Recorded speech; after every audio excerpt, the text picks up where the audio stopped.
আজ আমি শেয়ার করব কি করে কাস্টমার নিজের মোবাইল অ্যাপ থেকে চেকবুক অ্যাপ্লাই করতে পারে। হতে পারে তার চেকবুক ফুরিয়ে গেছে, বা হতে পারে সে চেকবুক ডেলিভারি হয়নি, অ্যাকাউন্ট খুলেছে।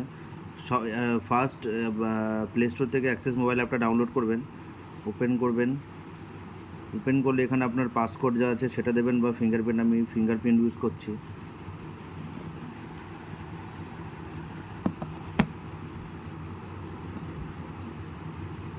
সিম্পলি এরকম ইন্টারফেস আসবে, এগুলো নেক্সট করে দেবেন বা স্কিপ করে দেবেন, যে কোনো একটা কিছু করে দেবেন।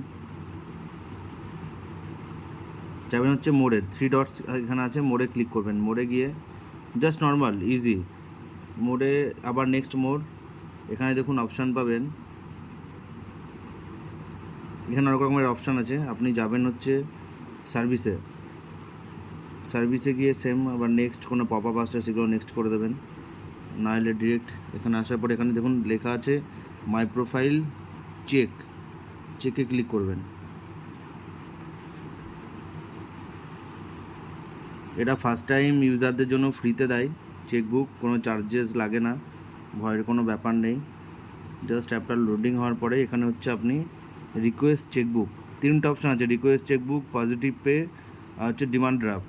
দেখুন রিকোয়েস্ট চেকবুক হচ্ছে চেকবুক অ্যাপ্লাই করার জন্য, পজিটিভ পে হচ্ছে আমি সাপোজ কাউকে আমি কোনো একটা চেক দিয়েছি, সেই চেকটা কোনো কারণে আমি 5 লাখের অ্যাবভ, ব্যাংকের যেমন নিয়ম আছে 5 লাখের অ্যাবভে যদি আমি চেক দিই, তাহলে পজিটিভ পে করতে হয়, ব্যাংকে গিয়ে জানাতে হয় যে আমি কোনো একটা গ্রাহককে, কোনো একটা কাস্টমারকে আমি চেক দিয়েছি। তো ব্যাংকে গিয়ে ওটা পজিটিভ পে করাতে হয়। 5 লাখের নিচে হলে করা দরকার নেই, কিন্তু 5 লাখের ওপরে গেলে পজিটিভ পে এখান থেকে আপনি করতে পারবেন। তার জন্য ব্যাংকে আলাদা করে অনেক সময় চেক দিয়ে দিলে চেকটা ডিক্লাইন করে দেয়, এখান থেকে পজিটিভ পে করে দিলে চেক ডিটেলস দিয়ে দেবেন, কোনো ডিক্লাইন হবে না। দেখুন রিকোয়েস্ট চেকবুকে ক্লিক করলাম আমি। ক্লিক করার পরে যেখানে আপনার ইচ্ছা মতো যে কটা বই লাগে, ম্যাক্সিমাম 20টা, আপনি না ম্যাক্সিমাম 2টো বুক করতে পারবেন, কিচ্ছু না। জাস্ট ক্লিক করে অ্যাড্রেসটা দেখে নেবেন, কনফার্ম করে দেবেন, আপনার চেকবুক ডেলিভারি হয়ে যাবে। Thank you. Banking all video, banking knowledge সব কিছু পাওয়ার জন্য আমার চ্যানেলটা সাবস্ক্রাইব করবেন।